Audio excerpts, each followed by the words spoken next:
The only other company they had was a cat.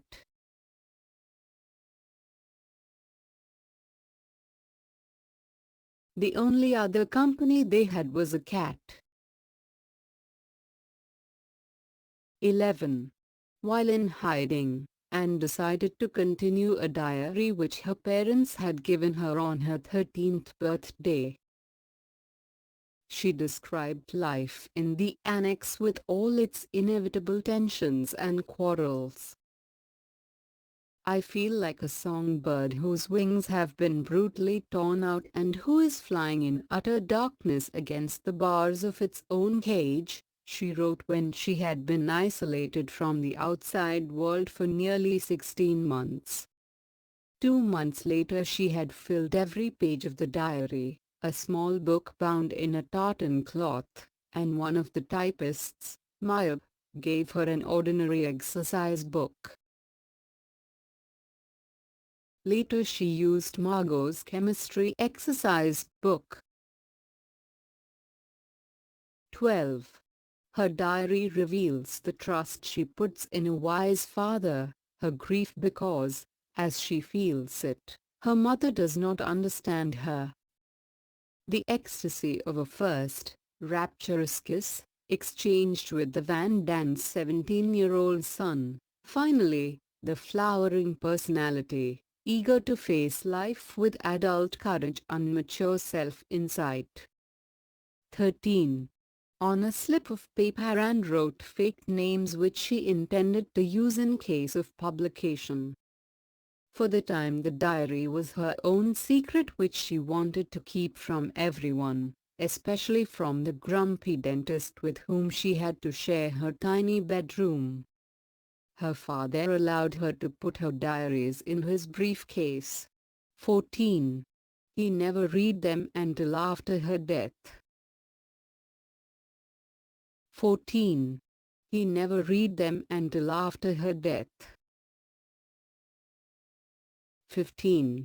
Courageous leader. On August 4, 1944, one German and 4 Dutch Nazi policemen suddenly stormed upstairs. How the secret of the annex had been revealed is not known. "Where are your money and jewels?" they shouted. Mrs. Frank and Mrs. Van Daan had some gold and jeweler.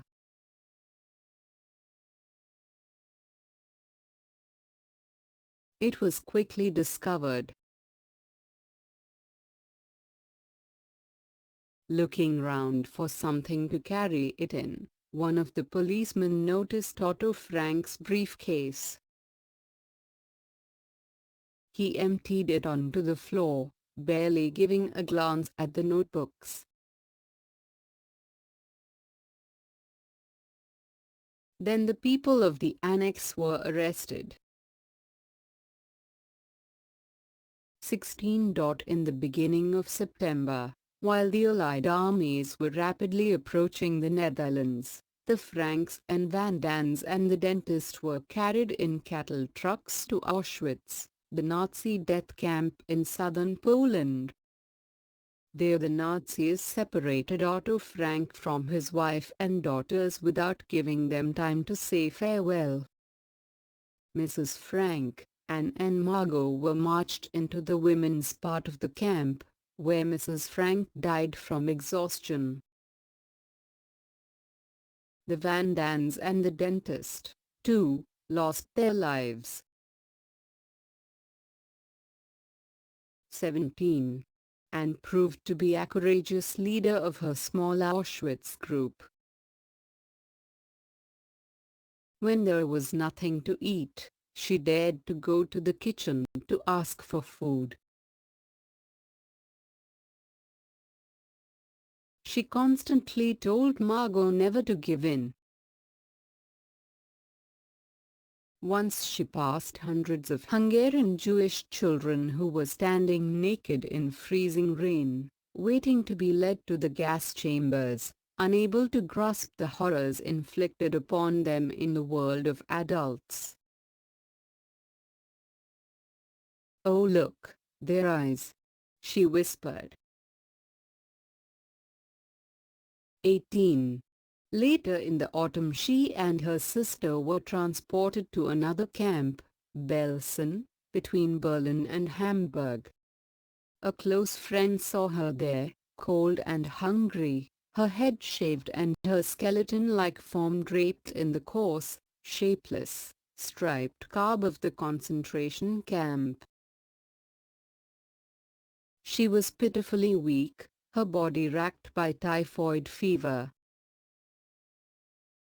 She died early in March 1945, a few days after Margot. Both were buried in a mass grave. 19. In Auschwitz, Otto Frank had managed somehow to stay alive.